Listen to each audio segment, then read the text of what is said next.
내 팔순이 뭐가 중요하냐? 며느리 체면 세우는 자리잖아. 어머님, 그게 아니에요. 그만 좀 하세요. 어머니 팔순잔치를 위해 밤새워 준비했어요. 어머님이 그렇게 무시하시는 그 며느리가요. 이제 큰 소리까지 치는구나. 너 지금 뭐 하는 거야? 여보, 잠깐만 이야기 좀 해. 저 이제 집에 안 갈래요. 더 이상 못 살겠어요. 무슨 소리야? 우린 가족인데. 당신은 모를 거예요. 제가 20년 동안 얼마나 참고 살았는지. 오늘 사연 시작하기 전에 무료 버튼인 구독과 좋아요 꼭 눌러주세요. 그리고 지금 이 영상을 어디에서 듣고 계신지 지역이나 장소를 댓글로 남겨주세요. 그러면 여러분들에게 복이 찾아올 거예요. 서울 근교의 조용한 주택가, 오래된 한옥을 세련되게 개조한 카페 해온이 자리하고 있습니다. 카페 안으로 들어서면 따뜻한 원목 바닥과 은은한 조명이 손님들을 반겨주죠. 한지로 만든 전등갓에서 흘러나오는 부드러운 빛, 창가에 놓인 작은 화분들, 그리고 옛 한옥의 대들보를 그대로 살린 천장까지. 이 모든 것이 조화를 이루며 편안한 분위기를 만들어냈습니다. 이곳의 운영자는 박지영, 올해 45살의 차분하고 단정한 여인입니다. 지영은 언제나 깔끔한 린넨 옷을 입고 손님 한 분 한 분께 정성스럽게 커피를 내려드립니다. 원두를 갈 때의 향기, 뜨거운 물이 드리퍼를 통과하며 만들어내는 소리, 하얀 도자기 잔에 담긴 커피의 깊은 갈색빛. 지영은 이 모든 과정을 사랑했습니다. 카페를 찾는 단골 손님들은 지영의 따뜻한 미소와 섬세한 손길에 마음의 위안을 얻고 돌아가곤 했죠. 사장님, 오늘도 커피 맛이 정말 좋네요. 한 할머니 손님이 말씀하시면 지영은 공손하게 고개 숙여 인사했습니다. 감사합니다. 편안히 앉아 계세요. 지영의 남편 최도연은 48살 대기업 임원으로 일하고 있습니다. 아침 6시면 집을 나서 밤 10시가 넘어서야 돌아오는 나날이 반복되죠. 주말에도 골프 모임이나 회식으로 바쁜 도연을 원망하지 않습니다. 지영은 그저 묵묵히 자신의 일을 하며 가정을 지켜왔습니다. 여보, 힘들면 카페 그만둬도 돼. 내 수입으로 충분하잖아. 도연이 가끔 이렇게 말하면 지영은 고개를 저었습니다. 아니에요. 전 제 일이 좋아요. 이 카페는 지영에게 단순한 사업이 아니었습니다. 숨 쉴 수 있는 공간이었죠. 그들의 집은 넓은 마당이 있는 2층 주택이었고 그곳에는 도연의 어머니 김말순이 함께 살고 있습니다. 김말순, 올해 79살의 전형적인 전통 어머니입니다. 새벽 5시면 어김없이 일어나 부엌에 섭니다. 된장국을 끓이고 밥을 짓고 반찬을 챙기는 것이 말순의 오랜 습관이었죠. 말순의 손은 주름으로 가득했지만 부엌칼을 쥐고 물을 써는 솜씨만큼은 여전히 정확하고 빨랐습니다. 말순은 며느리가 운영하는 카페 일에 대해서는 그다지 호의적이지 않았습니다. 여자가 밖에서 돈 벌면 집안 살림은 누가 챙기나. 남편이 벌어오는 돈으로 살면 되지. 말순은 종종 이런 말을 툭툭 던지곤 했습니다. 지영이 카페에서 돌아오면 오늘은 또 몇 시까지 일했어? 라고 물으며 시계를 쳐다보는 말순의 모습에서 지영은 무언의 압박을 느꼈습니다. 어느 아침 지영이 카페 오픈 준비를 하려고 부엌에 들어서자 말순이 먼저 와 있었습니다. 도마 위에는 이미 썰어놓은 파와 마늘이 있었고 냄비에서는 구수한 된장국 냄새가 퍼지고 있었죠. 며느리, 어제 저녁에 도연이 밥 제대로 먹고 갔어? 얼굴이 왜 그렇게 헬쑥하던지. 말순이 국을 저으며 물었습니다. 지영은 애써 미소를 지으며 대답했습니다. 네, 어머님.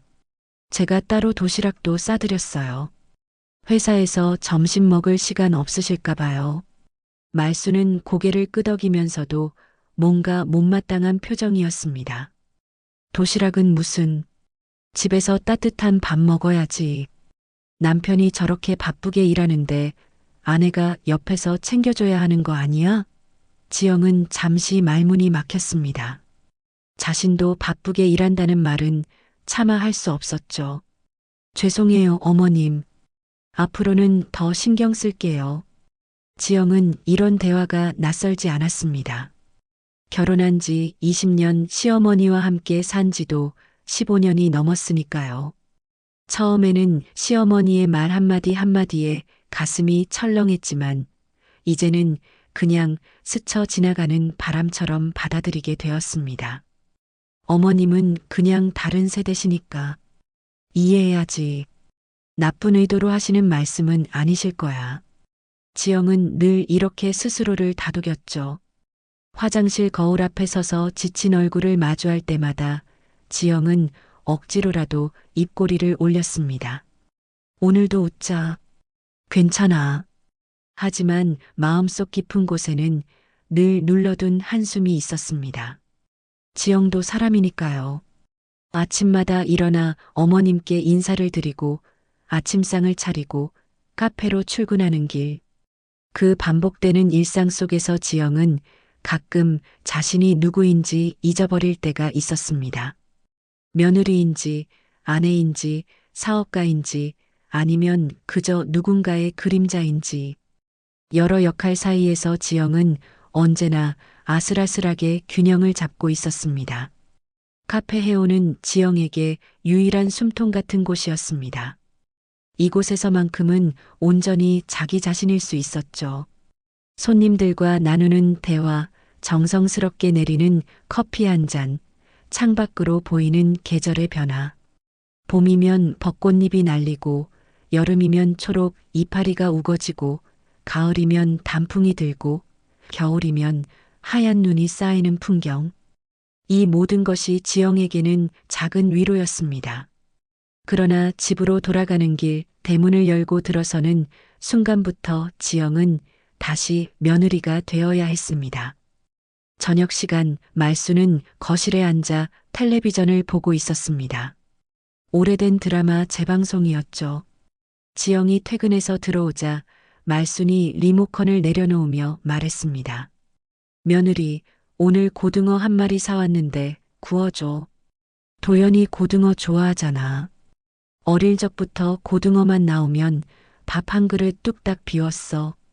지영은 가방을 현관에 내려놓으며 네, 어머님하고 대답했습니다. 이미 카페에서 하루 종일 서서 일한 뒤였고 다리는 묵직하게 부어 있었지만 거절할 수 없었죠. 부엌에서 고등어를 굽는 동안 지영은 창문 너머 어두워진 하늘을 바라봤습니다. 별들이 하나 둘 떠오르고 있었죠. 프라이팬에서 지글지글 소리를 내며 익어가는 고등어, 퍼지는 고소한 냄새.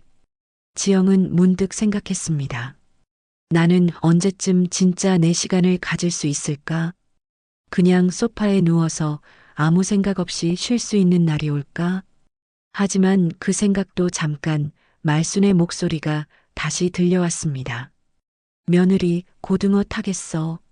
불 좀 줄여. 냄새 나잖아. 지영은 황급히 불을 줄이며 죄송해요. 어머님하고 대답했습니다. 손등에 기름이 튀었지만 아프다는 말도 꺼낼 수 없었습니다. 이렇게 하루가 또 지나가고 있었습니다. 잔잔한 물결처럼 보이는 일상이었지만 그 속에는 작은 균열이 조금씩 벌어지고 있었습니다. 지영도 말순도 도연도 그 누구도 아직 눈치채지 못한 균열이었죠. 하지만 언젠가는 그 작은 틈이 큰 파도가 되어 모두를 휩쓸게 될 것입니다. 그날은 그리 멀지 않았습니다. 그날 저녁 도연이 평소보다 일찍 집에 돌아왔습니다. 시계를 보니 8시가 조금 넘은 시각이었죠. 현관문이 열리는 소리에 말순이 먼저 반겼습니다. 아이고, 우리 아들 왔네. 오늘은 일찍 왔구나.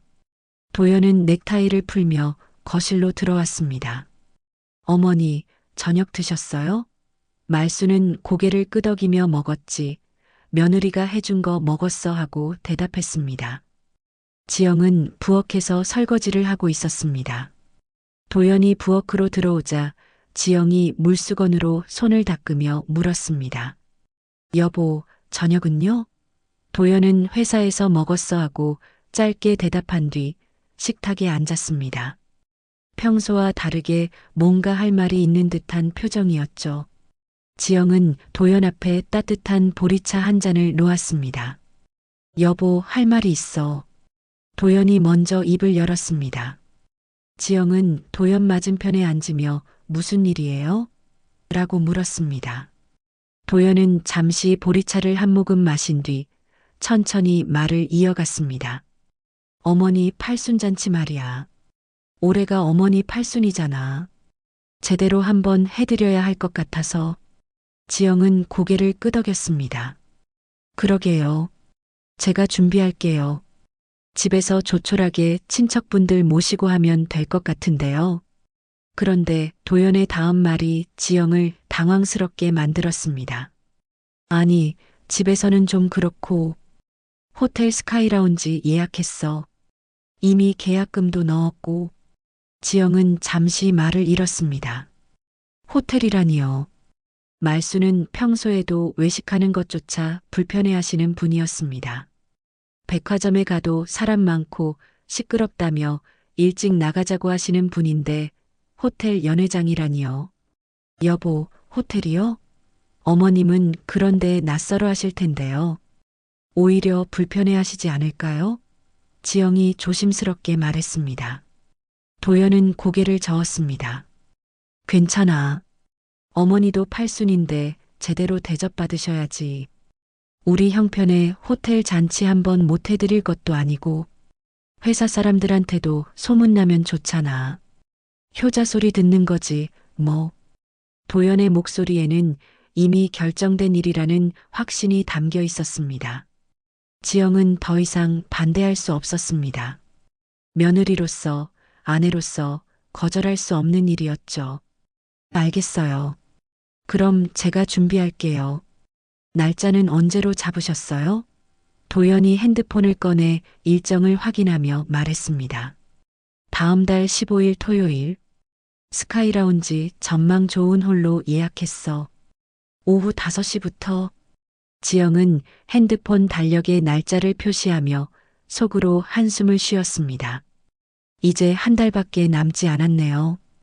다음 날부터 지영의 분주한 나날이 시작되었습니다. 호텔 측과의 첫 미팅이 있던 날, 지영은 카페 문을 일찍 닫고 서울 시내 호텔로 향했습니다. 높은 빌딩 사이로 우뚝 솟은 5성급 호텔, 유리문을 밀고 들어서자 화려한 샹들리에와 대리석 바닥이 지영을 압도했습니다. 웨딩 플래너처럼 보이는 직원이 지영을 맞이했습니다. 박지영 고객님이시죠? 이쪽으로 오세요. 연회장 담당자는 세련된 정장을 입은 젊은 여성이었습니다. 팔순 잔치시라고 들었습니다. 축하드려요. 저희 호텔에서 정성껏 준비해드리겠습니다. 담당자는 태블릿을 꺼내 메뉴판을 보여주었습니다. 한식 코스, 양식 코스, 뷔페 형식까지 다양한 옵션이 있었죠. 가격표를 보는 순간 지영은 숨이 막혔습니다. 1인당 15만 원에서 30만 원까지. 예상 하객이 50명이라면 최소 750만 원에서 1,500만 원까지 나올 수 있는 금액이었습니다. 음식은 어머님 연세를 고려해서 한식 코스로 하는 게 좋을 것 같습니다. 너무 자극적이지 않으면서도 정성스러운 상차림으로요. 지영이 말하자 담당자는 미소를 지으며 고개를 끄덕였습니다. 좋은 선택이세요. 그럼 갈비찜, 잡채, 전복죽 등이 포함된 한정식 코스로 진행하시죠. 지영은 계약서에 서명하면서 손이 미세하게 떨리는 걸 느꼈습니다. 이게 정말 어머님이 원하시는 걸까요? 메뉴 선정이 끝나자 다음은 가족사진 촬영이었습니다. 지영은 유명한 가족사진 스튜디오에 예약을 넣었습니다. 팔순 기념 가족 사진이시군요. 한복 촬영도 함께 하시나요? 직원이 물었습니다. 네, 한복으로 준비할게요. 지영은 대답하면서도 머릿속으로 계산을 했습니다. 한복 대여비, 촬영비, 앨범 제작비까지 또 100만 원이 넘게 들겠네요. 초대장 디자인, 답례품 선정, 하객 명단 정리까지. 지영은 매일 밤 늦게까지 노트북 앞에 앉아 있었습니다. 카페 일을 마치고 집에 돌아오면 또 다른 일이 기다리고 있었죠. 형광펜으로 체크리스트를 하나씩 지워가며 지영은 점점 지쳐갔습니다. 그런데 정작 말순의 반응은 차갑기만 했습니다. 며느리, 호텔 잔치는 누가 하래? 나는 집에서 국수나 삶으면 되는데.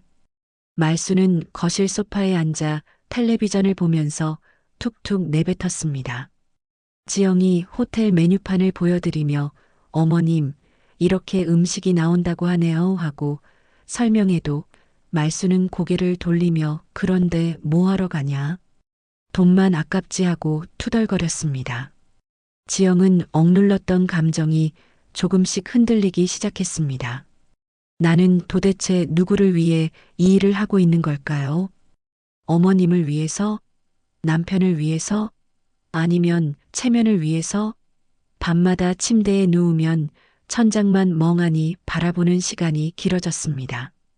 옆에서 골아떨어진 도연은 지영의 마음을 알지 못했습니다. 어느 날 저녁 말순이 또다시 말했습니다.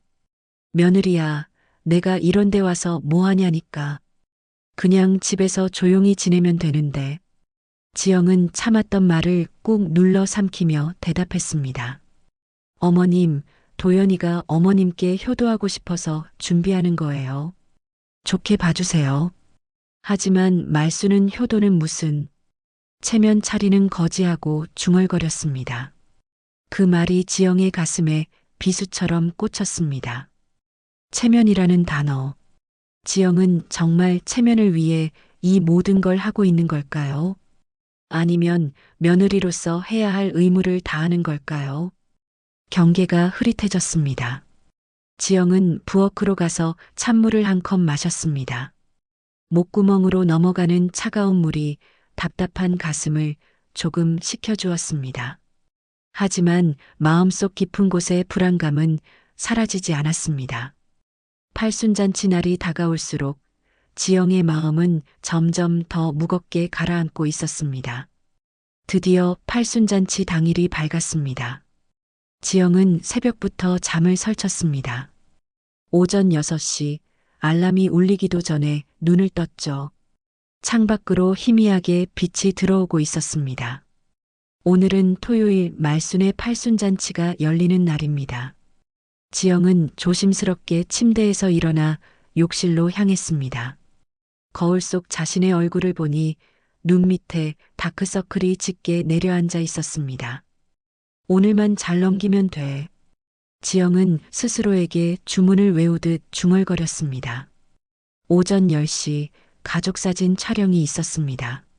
스튜디오에서 대여한 한복을 입은 말순은 불편한 표정이었습니다. 이거 왜 이렇게 답답하냐? 숨도 못 쉬겠네.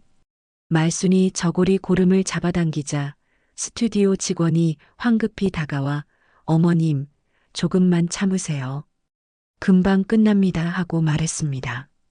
도연은 양복을 단정하게 차려입고 있었고 지영은 은은한 분홍빛 한복을 입었습니다. 사진사가 자, 이제 가운데 어머님 중심으로 서주시고요 하며 위치를 안내했습니다. 플래시가 터질 때마다 말순의 표정은 더욱 굳어갔습니다. 웃어주세요, 어머님. 사진사가 밝게 말했지만 말순의 입꼬리는 좀처럼 올라가지 않았습니다. 지영은 옆에서 말순의 손을 살짝 잡으며 어머님, 조금만요. 곧 끝나요 하고 속삭였습니다. 1시간 가까이 촬영이 이어졌고 촬영이 끝나자 말순은 한숨을 푹 내쉬었습니다. 이제 됐냐? 빨리 갈아입자. 오후 4시 호텔로 향하는 차 안. 도연이 운전을 하고 조수석에는 말순이, 뒷좌석에는 지영이 앉았습니다. 말순은 창밖을 바라보며 내내 말이 없었습니다. 지영은 핸드폰으로 마지막 체크리스트를 확인했습니다. 음식 최종 확인, 하객 명단, 사회자 대본, 영상 자료까지 모든 게 준비되어 있었죠. 하지만 마음 한구석이 불안했습니다. 말순의 침묵이 예사롭지 않았으니까요. 서울 시내 중심가에 위치한 5성급 호텔. 높은 빌딩 외벽은 유리로 뒤덮여 있었고 햇빛을 받아 반짝이고 있었습니다. 발레 파킹 직원이 다가와 차 키를 건네받았고 호텔 입구에는 제복을 입은 도어맨이 공손하게 문을 열어주었습니다. 어서 오십시오. 로비로 들어서자 웅장한 샹들리에가 천장에 매달려 있었고 대리석 바닥은 거울처럼 사람들의 모습을 비췄습니다. 엘리베이터를 타고 15층 스카이라운지로 올라갔습니다. 문이 열리자 통유리 너머로 서울 전경이 한눈에 들어왔습니다.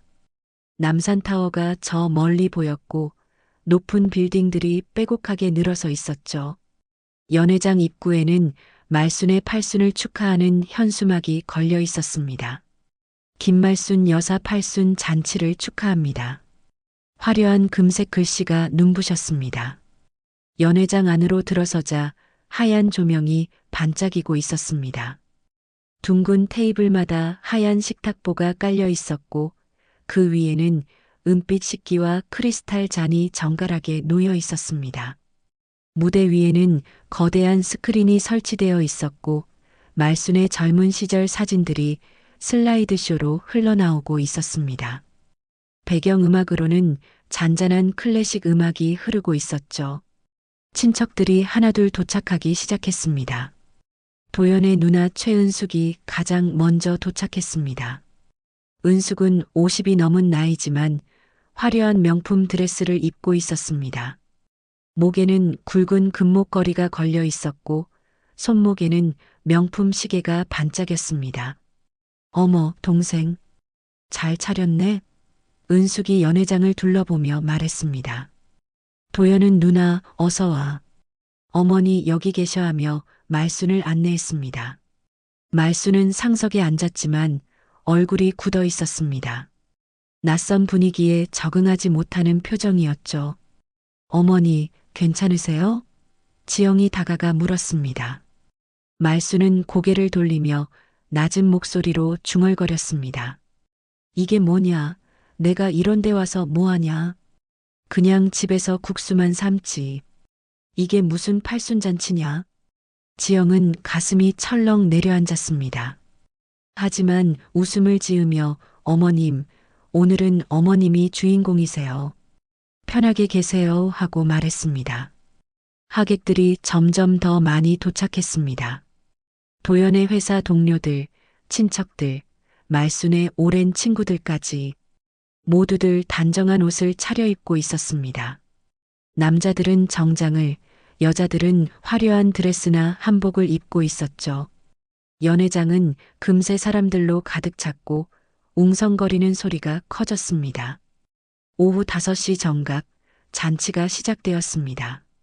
사회자가 무대 위에 올라 마이크를 잡았습니다. 안녕하십니까? 오늘 이렇게 뜻깊은 자리에 참석해 주신 모든 분들께 감사드립니다. 김말순 여사님의 팔순을 진심으로 축하드립니다. 박수 소리가 연회장을 가득 채웠습니다. 말순은 억지로 미소를 지으며 손을 들어 인사했습니다. 음식이 나오기 시작했습니다. 전복죽, 갈비찜, 잡채, 각종 전과 나물까지 화려하게 차려진 한정식 코스였습니다. 하지만 말순은 젓가락을 들지 않았습니다. 입맛이 없네. 이런 거 안 먹어도 돼. 말순이 옆에 앉은 지영에게 속삭였습니다. 지영은 어머님, 조금이라도 드세요. 제가 어머님 입맛에 맞게 특별히 주문한 거예요 하며 권했지만 말순은 고개를 저었습니다. 그때였습니다. 테이블 건너편에 앉아있던 은숙이 목소리를 높였습니다. 아니, 이 정도 잔치면 돈 꽤 들었겠네? 동생, 요즘 회사에서 승진이라도 했어? 도연이 난처한 표정으로 누나, 그냥 어머니 팔순이니까 하고 말끝을 흐렸습니다. 은숙은 잔을 들며 빙그레 웃었습니다. 그래도 며느리 돈 벌더니 호텔 잔치도 하네. 대단해, 정말. 우리 엄마 칠순 때는 집에서 국수만 삶았는데 말이야. 은숙의 말에는 묘한 비아냥이 섞여 있었습니다. 주변에 앉아있던 친척들이 서로 눈치를 보며 술렁거렸습니다. 지영의 얼굴이 순간 굳었습니다. 손에 쥐고 있던 냅킨이 구겨졌죠. 말순이 느릿하게 입을 열었습니다. 지영이는 원래 체면 차리는 애야. 안 그래, 며느리? 말순의 목소리는 차갑게 가라앉아 있었습니다. 그 순간 연회장의 분위기가 싸늘하게 식었습니다. 웃고 떠들던 사람들이 하나둘 입을 다물었고 시선이 모두 지영에게 쏠렸습니다. 지영은 입술이 바짝 말라붙는 걸 느꼈습니다. 목구멍이 조여왔고 숨쉬기가 힘들어졌습니다. 억지로 미소를 지으며 어머님, 오늘은 어머님 날이잖아요. 즐겁게 보내세요 하고 말했지만 목소리는 떨리고 있었습니다. 도연이 상황을 수습하려고 했습니다. 자, 다들 건배합시다. 어머니 건강을 위해. 도연이 잔을 들자 사람들도 어색하게 잔을 들었습니다. 하지만 분위기는 이미 틀어져 있었습니다. 음악이 흐르고 사람들이 다시 음식을 먹기 시작했지만 테이블 여기저기서 속닥거리는 소리가 들렸습니다. 며느리가 체면 때문에 잔치했다는데 시어머니랑 사이가 안 좋은가 봐 같은 소문이 퍼져나가고 있었습니다. 지영은 자리에서 일어나 화장실로 향했습니다. 복도를 걸어가는 동안 다리가 후들거렸습니다. 화장실 거울 앞에 선 지영의 얼굴은 창백했습니다. 차가운 물로 손을 씻으며 지영은 깊게 숨을 들이마셨습니다. 괜찮아. 조금만 더 참자. 오늘만 넘기면 돼. 하지만 가슴속에서는 뜨거운 무언가가 끓어오르고 있었습니다. 분노인지 서러움인지 아니면 절망인지 알 수 없는 감정이 지영을 짓눌렀습니다. 연회장으로 돌아온 지영은 다시 자리에 앉았습니다. 잔치는 계속되고 있었지만 지영에게는 모든 것이 멀게만 느껴졌습니다. 사람들의 웃음소리도 음악소리도 모두 희미하게 들렸죠. 지영은 그저 시계만 바라보며 이 시간이 빨리 지나가기를 바랐습니다. 그날 저녁은 그렇게 균열의 시작이 되고 있었습니다. 저녁 7시가 넘어가고 있었습니다. 잔치는 이제 막바지에 접어들고 있었죠. 무대 위에서는 말순의 일생을 담은 영상이 흘러나오고 있었습니다. 젊은 시절 흑백 사진, 결혼식 날의 모습, 아이들을 키우던 시절의 사진들. 화면 속 말순은 환하게 웃고 있었지만 지금 자리에 앉아 있는 말순의 표정은 어두웠습니다. 테이블마다 술잔이 오가기 시작했습니다. 친척들은 이미 몇 순배를 돌렸고 분위기는 점점 들뜨고 있었습니다. 도연의 삼촌뻘 되는 어른이 말순에게 다가와 술잔을 권했습니다. 형님, 오늘 팔순인데 한잔 하셔야죠. 자, 받으세요. 말순은 손사래를 쳤습니다. 아이고, 나는 술 못 마셔요. 하지만 주변 사람들이 오늘만큼은 드셔야죠 하며 계속 권했습니다. 결국 말순은 소주잔을 받아들었습니다. 한 잔, 두 잔, 잔이 계속 돌았습니다. 평소 술을 거의 마시지 않던 말순이었기에 금방 얼굴이 빨개졌습니다.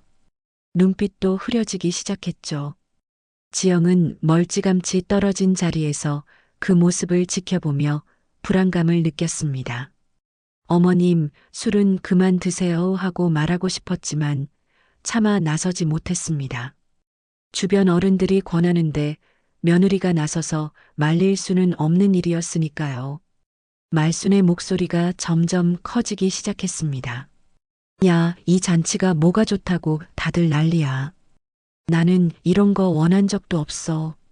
술 기운에 말순의 말투가 거칠어졌습니다. 옆에 앉아있던 친척 할머니가 어머, 형님. 그래도 아들이 효도하려고 한 건데요 하고 말했지만 말순은 고개를 저었습니다. 효도는 무슨 효도야? 이거 다 누구 좋으라고 하는 거야. 도연이 황급히 다가왔습니다. 어머니, 괜찮으세요? 술 그만 드시고 물 좀 드세요. 도연이 물잔을 건넸지만 말순은 손으로 밀쳐냈습니다. 너도 마찬가지야. 회사 사람들한테 효자 소문 내려고 이러는 거잖아. 나는 다 알아. 도연의 얼굴이 순간 붉어졌습니다. 주변 사람들의 시선이 일제히 그들에게 쏠렸죠. 은숙이 낄낄거리며 웃었습니다. 어머, 엄마. 오늘 왜 이러세요? 술 드시니까 속마음이 다 나오시나 봐.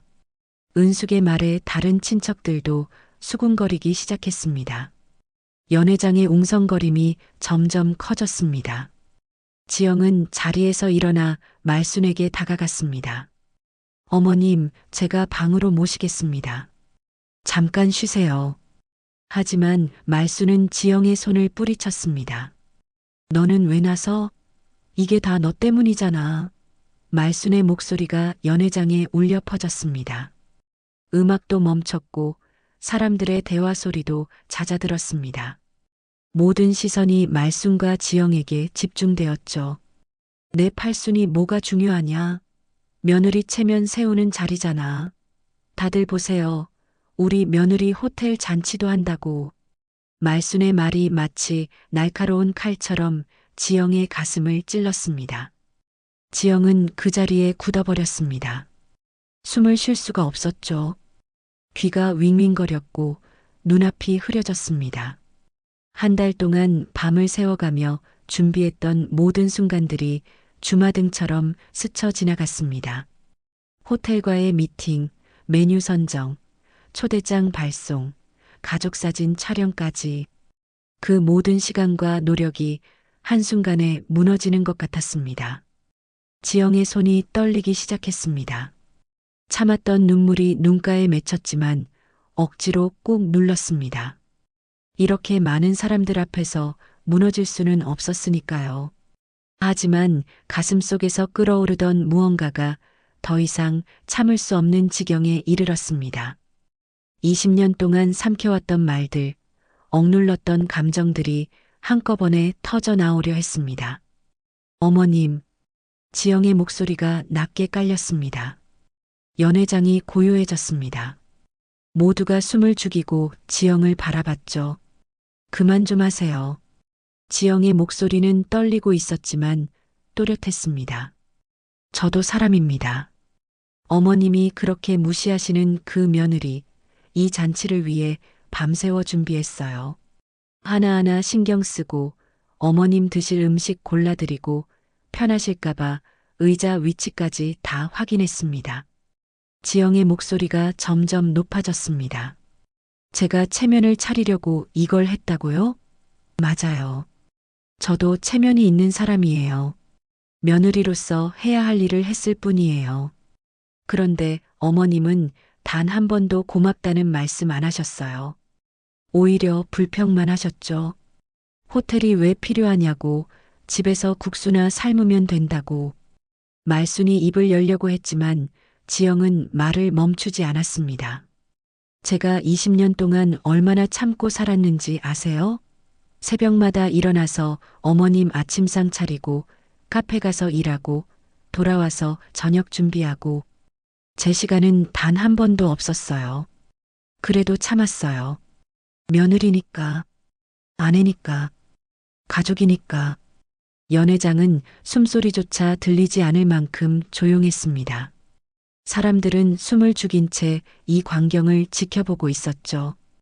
도연은 창백한 얼굴로 지영을 바라봤습니다. 여보. 도연이 다가가려 했지만 지영은 손을 들어 막았습니다. 지영은 천천히 자리에서 일어났습니다. 하얀 식탁보, 반짝이는 크리스탈 잔, 화려한 꽃장식. 이 모든 것이 갑자기 덧없어 보였습니다. 지영은 차갑게 가라앉은 목소리로 말했습니다. 팔순잔치는 잠시 침묵이 흘렀습니다. 끝났어요. 연회장에 있던 모든 사람들이 얼어붙었습니다. 누구 하나 움직이지 않았죠. 지영은 연회장 한쪽에 서 있던 호텔 매니저에게 걸어갔습니다. 매니저는 당황한 표정으로 지영을 바라봤습니다. 저기요.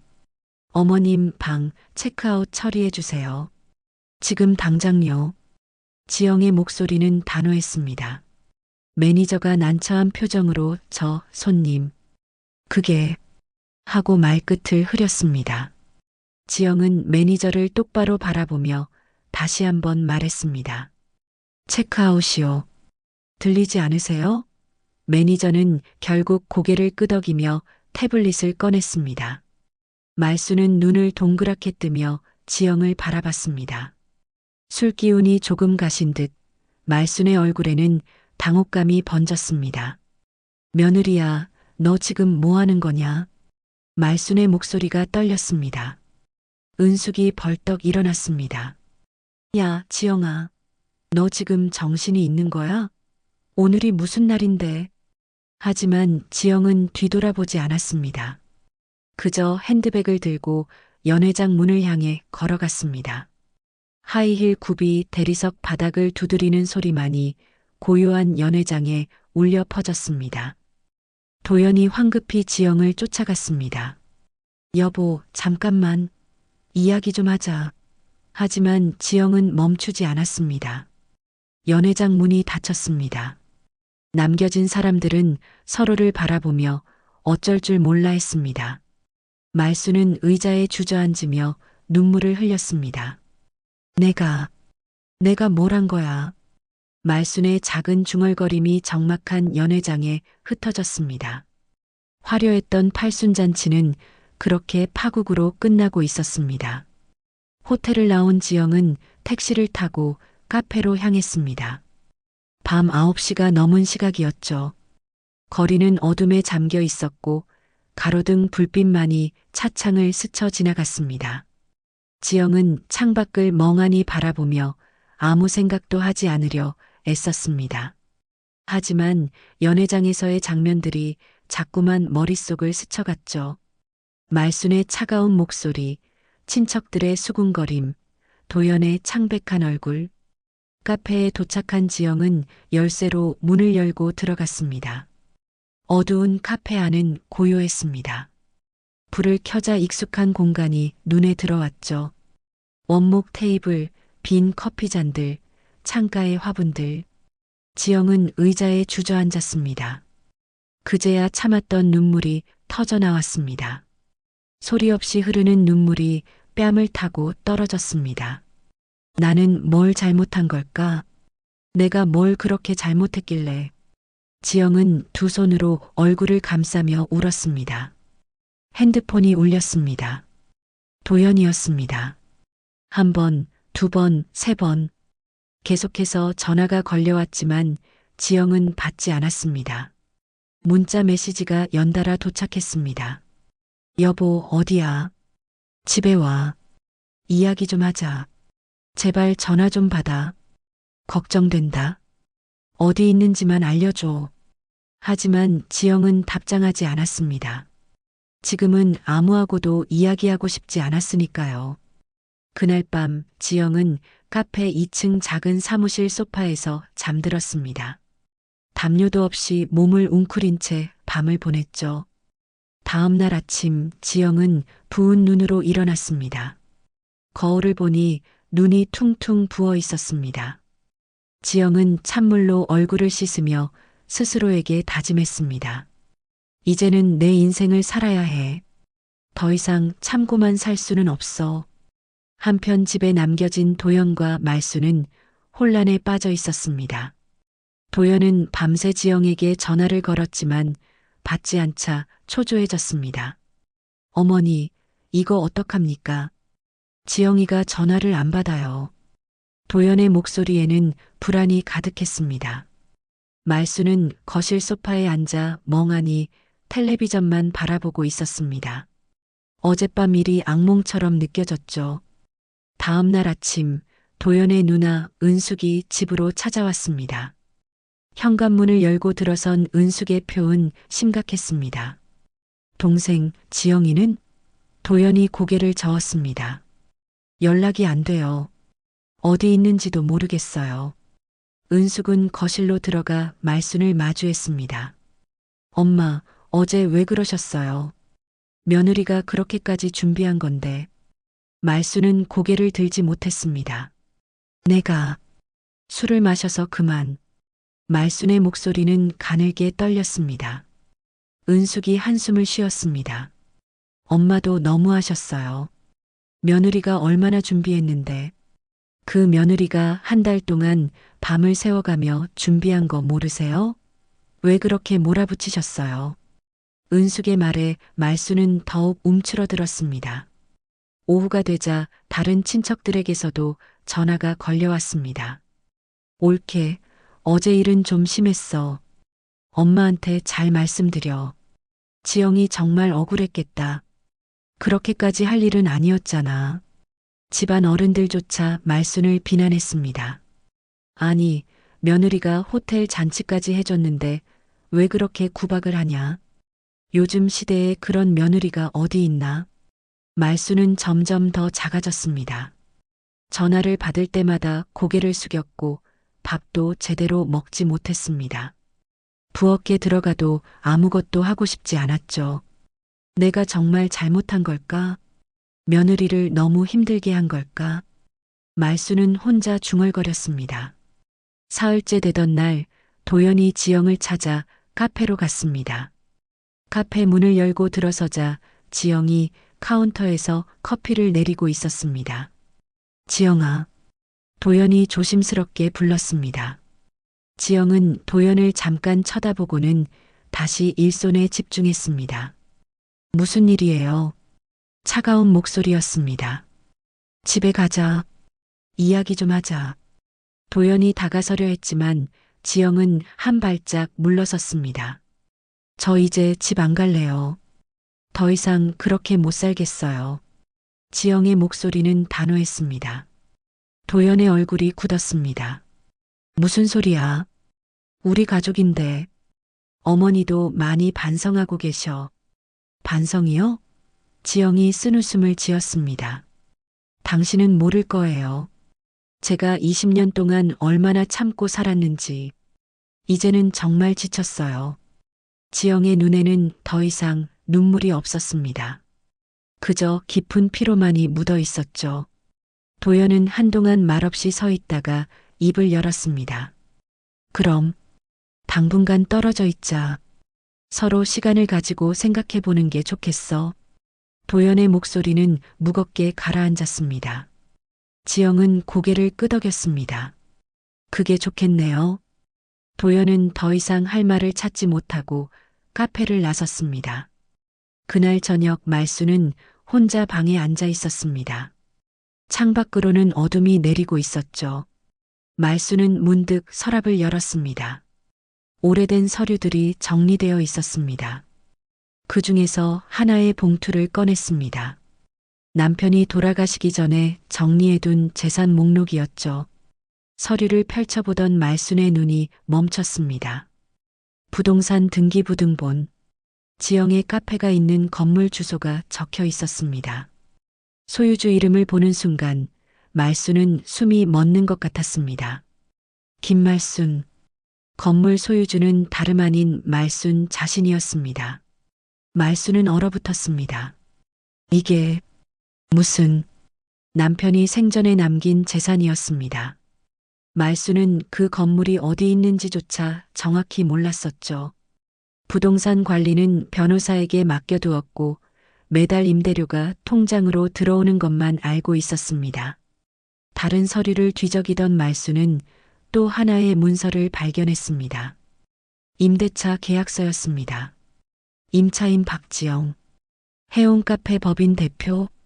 지영이 운영하는 카페가 말순 소유의 건물에 있었던 것입니다. 지영은 말순 명의 건물에 임대료를 내며 카페를 운영하고 있었던 것이죠. 말순의 손이 떨렸습니다. 계약서 날짜를 보니 10년 전이었습니다. 10년 동안 지영은 매달 임대료를 빠짐없이 납부했습니다. 통장 내역을 확인해 보니 한 번도 밀린 적이 없었죠. 말수는 그제야 깨달았습니다. 지영이 얼마나 성실하게 사업을 해왔는지, 얼마나 책임감 있게 살아왔는지를. 내가 몰랐구나. 말수는 서류를 가슴에 안았습니다. 며느리가 자신의 건물에서 카페를 운영하며 열심히 일해왔다는 사실. 그 사실을 알면서도 단 한 번도 격려하거나 칭찬하지 않았던 자신.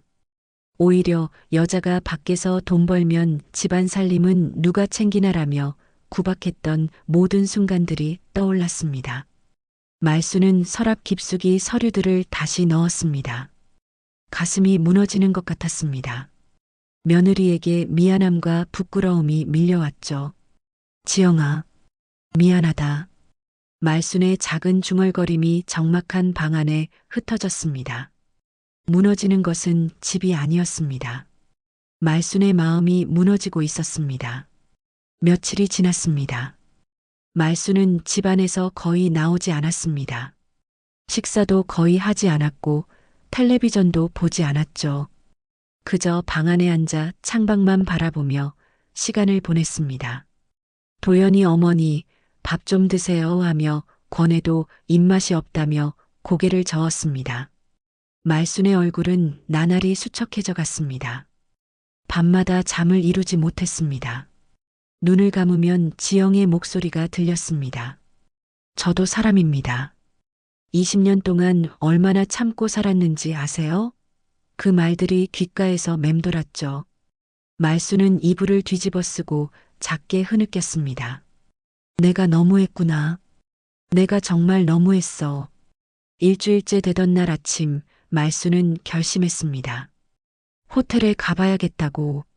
잔치 당일 지영이 체크아웃을 요구했던 그 장면이 자꾸 떠올랐기 때문입니다. 무언가 풀리지 않는 의문이 있었죠.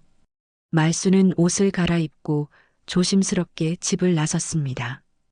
도연은 회사에 가고 없었고 집은 텅 비어 있었습니다. 버스를 타고 서울 시내로 향했습니다. 익숙하지 않은 길이었지만 말수는 호텔 주소를 종이에 적어왔습니다. 1시간 남짓 걸려 호텔에 도착했죠. 높은 빌딩을 올려다보니 목이 뻐근했습니다. 유리문을 밀고 들어서자 화려한 로비가 눈에 들어왔습니다. 샹들리에가 반짝이고 사람들이 분주하게 오갔습니다. 말수는 어디로 가야 할지 몰라 한동안 서 있었습니다. 그때 프런트 직원이 말순을 보고 다가왔습니다. 어르신, 무엇을 도와드릴까요? 젊은 여직원의 친절한 목소리였습니다. 말수는 조심스럽게 입을 열었습니다. 저기, 지난주에 여기서 팔순잔치를 했는데요. 혹시 그때 일에 대해 여쭤볼 수 있을까요? 직원은 잠시 생각하더니 고개를 끄덕였습니다. 아, 김말순 고객님 행사 말씀하시는 거죠? 제가 당일 근무했었어요. 기억나요. 말수는 안도의 한숨을 쉬었습니다. 그때 비용은 누가 결제했는지 알 수 있을까요? 말순의 질문에 직원은 컴퓨터를 확인했습니다. 박지영 고객님께서 잔치 비용을 전액카드로 결제하셨습니다. 사전의 계약금도 모두 지영 고객님 명의로 처리되었고요. 직원의 대답에 말수는 가슴이 철렁 내려앉았습니다. 지영이 혼자 모든 비용을 부담했다는 것이었습니다. 도연이 낸 줄 알았는데 며느리가 전액 지불한 것이었죠. 얼마나 나갔나요? 말순이 떨리는 목소리로 물었습니다. 직원이 화면을 확인하더니 조심스럽게 답했습니다. 총 1,200만 원 정도 되십니다. 음식비, 장소 대여비, 부대 비용까지 포함해서요. 말수는 그 자리에서 주저앉을 뻔했습니다. 1,200만 원이라니. 며느리가 혼자 그 큰 돈을 부담했다는 사실이 믿기지 않았습니다. 직원이 계속 말했습니다.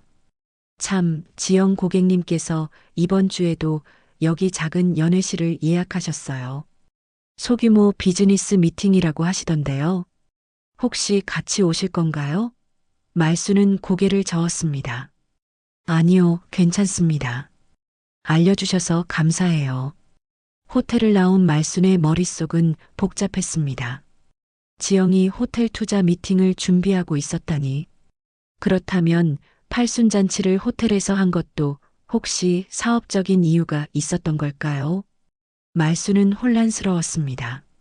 그런데 왜 며느리는 그 많은 돈을 혼자 부담했을까요? 아들에게 이야기하지도 않고요. 말수는 카페로 향했습니다.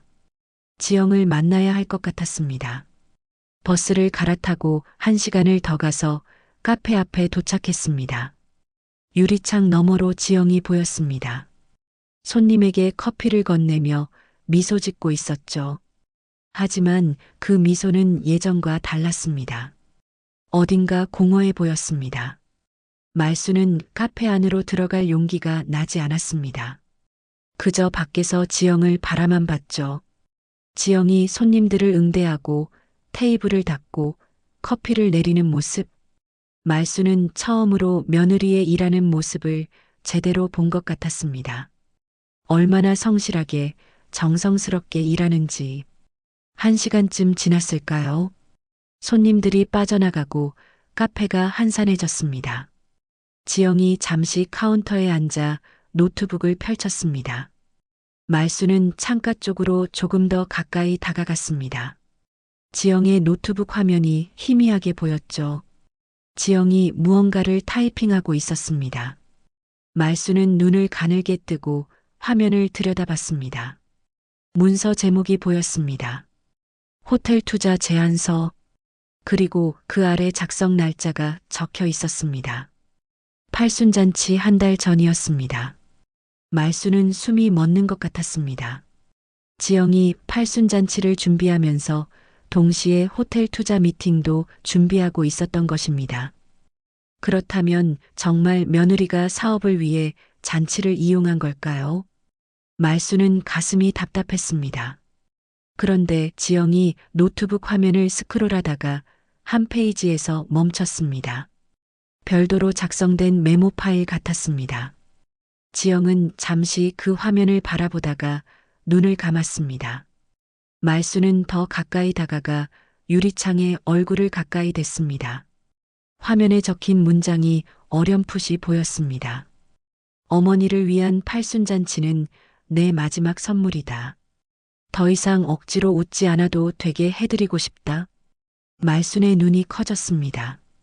손이 유리창에 닿았고 차가운 감촉이 느껴졌습니다. 지영이 고개를 들어 창밖을 바라봤습니다.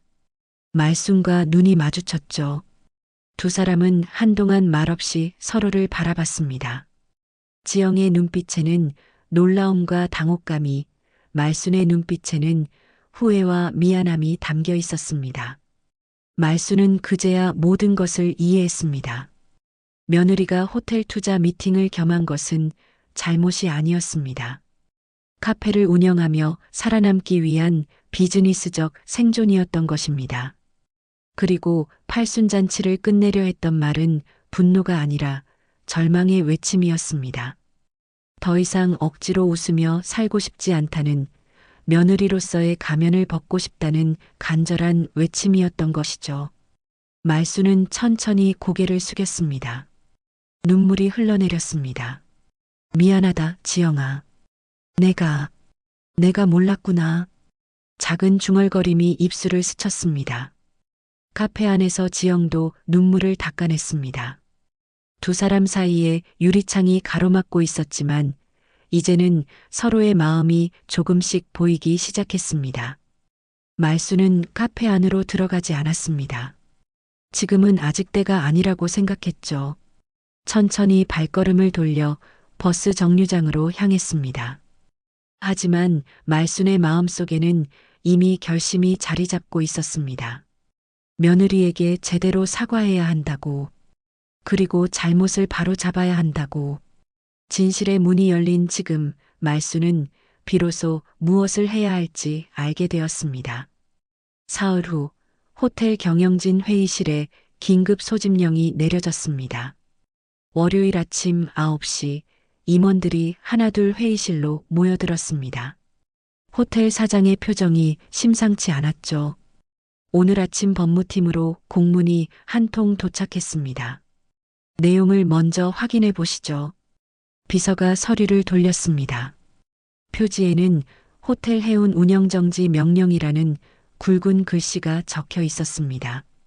임원들이 서류를 펼치는 순간 회의실이 술렁거렸습니다. 이게 무슨 청해관 재단이라고? 발신자란에는 분명히 적혀 있었습니다. 청해관 재단 이사장 김말순. 법무팀장이 자리에서 일어나 설명을 시작했습니다. 확인 결과 청해관 재단은 우리 호텔의 최대 투자 주주입니다. 전체 지분의 45%를 보유하고 있습니다. 사장의 얼굴이 창백해졌습니다. 45%라니. 그런 큰 주주가 있었다는 걸 왜 이제 알려주는 겁니까? 재단은 지금까지 경영에 일절 관여하지 않았습니다. 조용히 배당만 받아가는 숨은 투자자였죠. 그런데 갑자기 이번에 법무팀장이 서류를 넘기며 말을 이었습니다. 재단 측에서 호텔 운영에 중대한 문제가 있다며 임시 이사회 소집을 요구했습니다.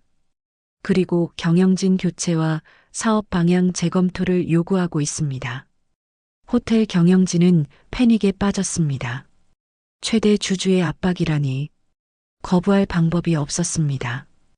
이사회는 사흘 뒤로 급하게 잡혔고 호텔은 순식간에 혼란에 휩싸였습니다. 직원들 사이에서는 불안한 소문이 퍼져나갔습니다. 호텔이 문 닫는데, 구조조정 들어간다던데. 한편 지영도 호텔로부터 연락을 받았습니다. 박지영 대표님, 죄송하지만 예정되어 있던 투자 미팅이 무기한 연기되었습니다. 담당자의 목소리는 난처함으로 가득했습니다. 지영은 핸드폰을 귀에 댄 채 얼어붙었습니다. 무기한 연기요? 왜죠? 계약서까지 검토하고 있었잖아요. 호텔 내부 사정이 복잡해졌습니다. 자세한 내용은 말씀드리기 어렵지만 당분간 새로운 투자 유치가 어려울 것 같습니다. 전화가 끊긴 후 지영은 멍하니 핸드폰을 내려다봤습니다. 몇 달 동안 준비했던 투자 계획이 한순간에 무너진 것입니다. 지영은 책상 위에 쌓인 서류들을 바라봤습니다. 사업계획서, 재무제표, 투자 제안서, 카페를 확장하기 위해 밤새워 준비했던 모든 것들이 이제는 무용지물이 되었습니다. 왜 이렇게 된 거지? 지영은 깊은 한숨을 내쉬었습니다. 이틀 후 청해관 재단 사무실. 말수는 변호사 앞에 앉아 있었습니다. 이사장님, 정말 이렇게 하시겠습니까? 호텔 측에서 큰 반발이 있을 겁니다. 변호사의 우려 섞인 목소리였습니다. 말수는 고개를 끄덕였습니다. 괜찮아요. 제 남편이 남긴 재산이에요. 제가 어떻게 쓰든 제 마음이죠. 변호사가 서류를 펼쳤습니다. 청해관 재단은 고인이 되신 남편분께서 생전에 설립하신 사회공헌 재단입니다. 교육, 의료, 복지 분야에 투자하라는 유언을 남기셨죠. 그래서 지금까지 호텔을 비롯한 여러 사업체에 투자하고 그 수익금으로 장학금과 복지 사업을 해왔습니다. 말순이 조용히 말했습니다. 내 아들이나 며느리에게 주려던 돈이 아니었어요. 남편은 돈으로 사람의 마음을 시험하고 싶어 했죠. 누가 진짜 효도하는지, 누가 진심으로 가족을 대하는지.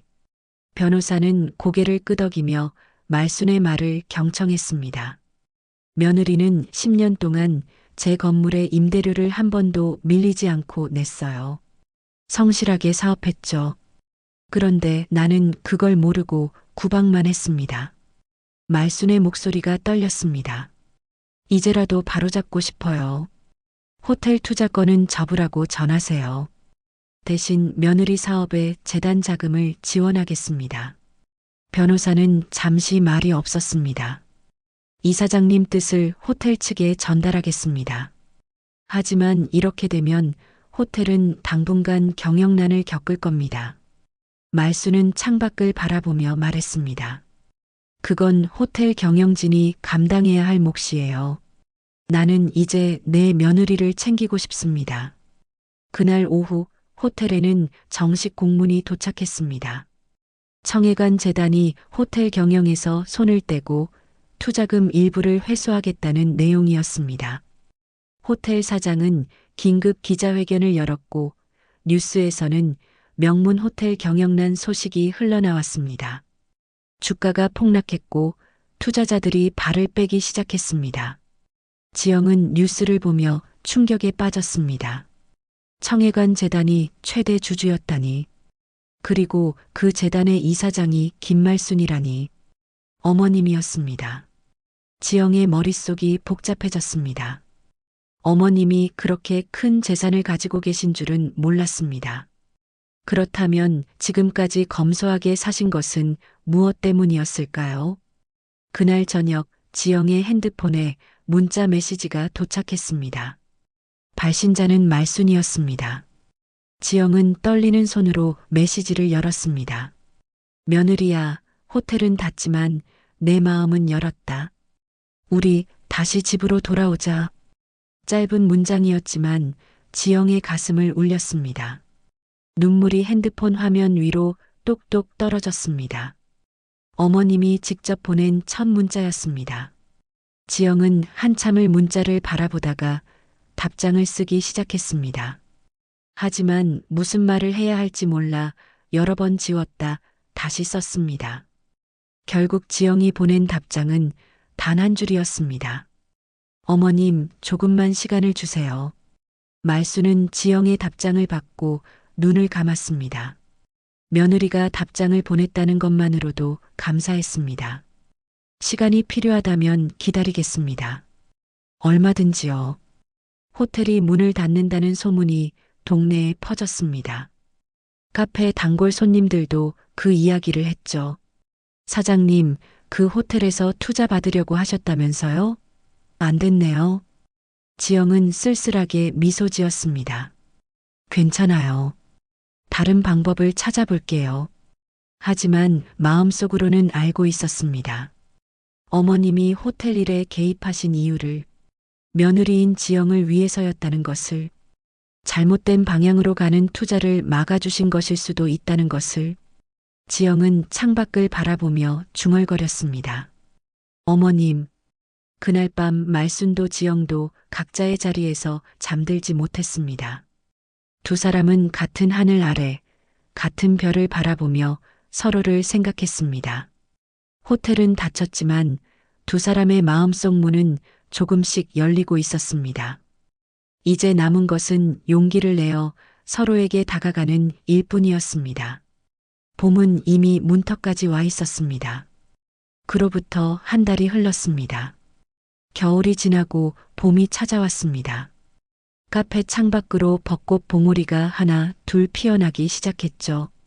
따뜻한 햇살이 창문을 통해 카페 안으로 스며들었습니다.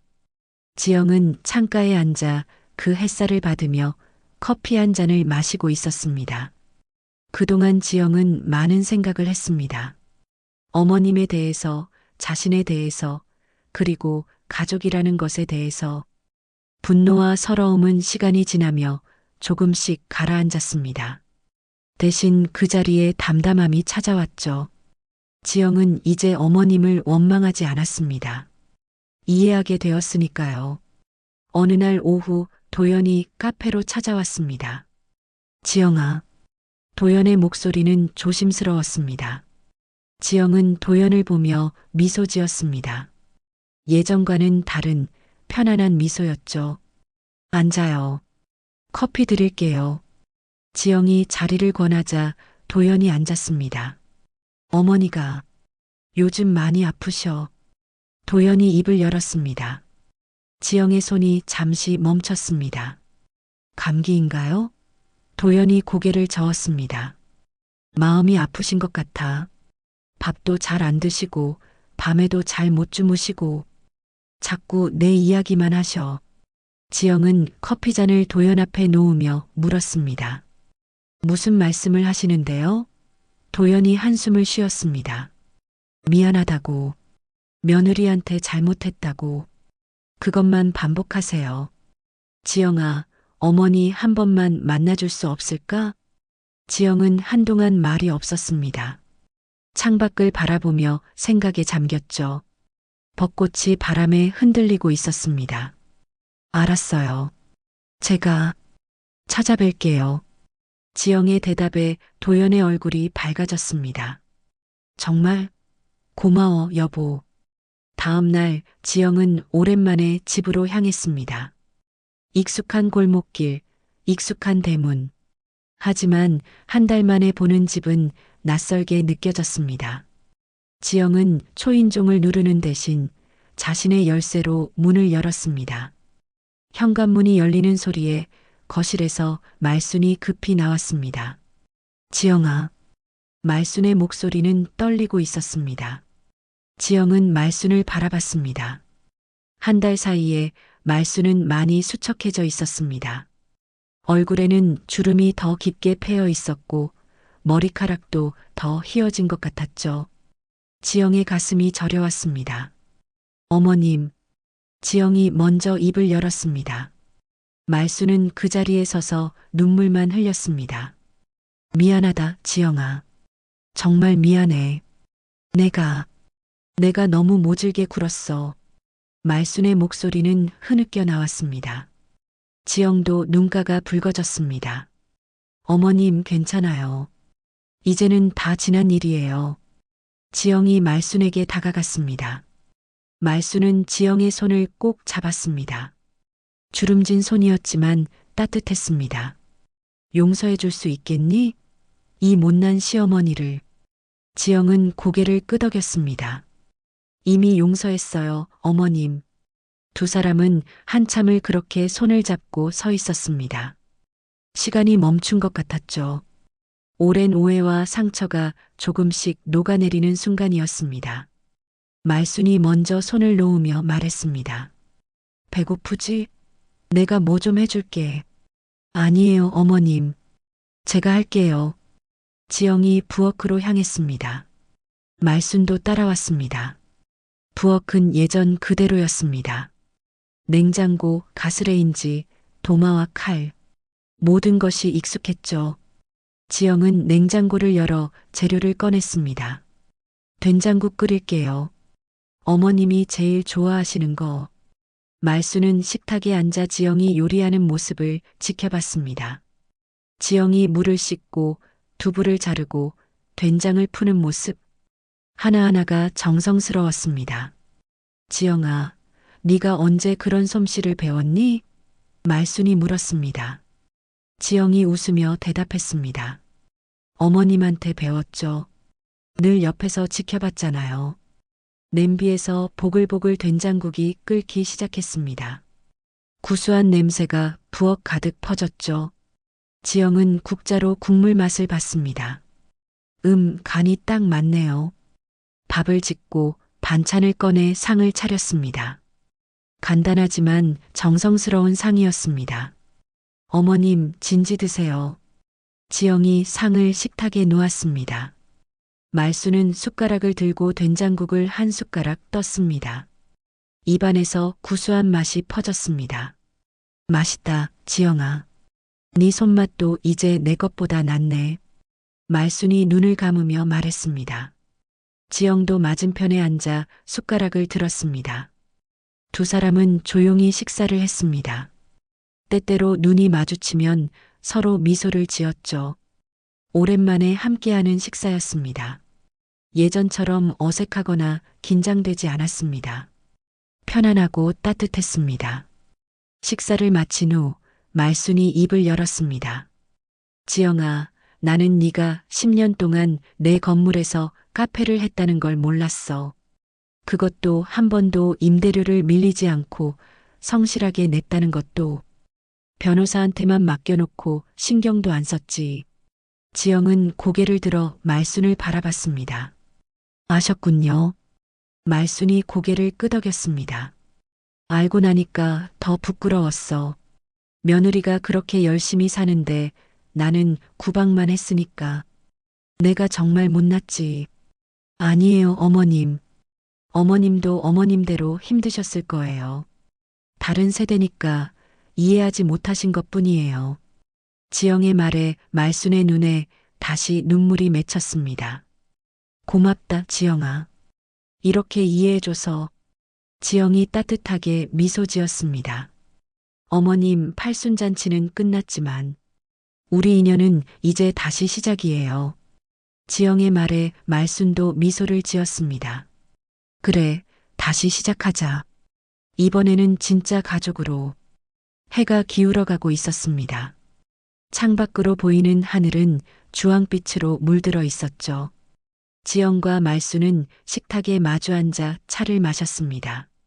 따뜻한 보리차가 두 사람의 마음까지 녹여주는 것 같았습니다. 지영아, 이제 집으로 돌아올 거지? 말순이 조심스럽게 물었습니다. 지영은 잠시 생각하다가 고개를 끄덕였습니다. 네, 어머님. 돌아올게요. 하지만 이제는 서로 솔직하게 이야기해요. 참지 말고 표현해요. 말순이 지영의 손을 잡았습니다.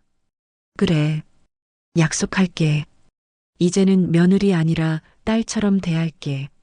지영도 말순의 손을 꼭 잡았습니다. 저도 어머님을 진짜 어머니처럼 대할게요. 밤이 깊어갔습니다. 두 사람은 오래도록 이야기를 나눴습니다. 그동안 하지 못했던 이야기들, 마음속에 담아뒀던 이야기들, 모든 것을 털어놓았죠. 웃기도 하고, 울기도 하고, 위로하기도 했습니다.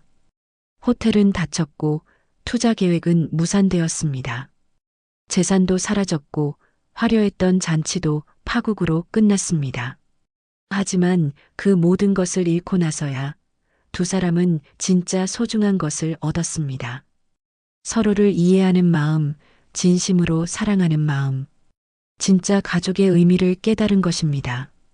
봄바람이 창문을 두드렸습니다. 벚꽃잎이 하나 날아와 창문에 붙었죠. 지영과 말순은 그 벚꽃잎을 바라보며 미소 지었습니다. 겨울은 지나갔고 따뜻한 봄이 찾아왔습니다. 두 사람의 마음속에도 봄이 피어나고 있었습니다. 이제 시작입니다. 진짜 가족으로 함께 걸어갈 새로운 계절이. 더 많은 이야기로 다시 찾아올게요. 구독과 좋아요는 무료이며 큰 힘이 됩니다. 댓글 무료인 거 아시죠? 댓글로 여러분의 많은 의견 들려주세요.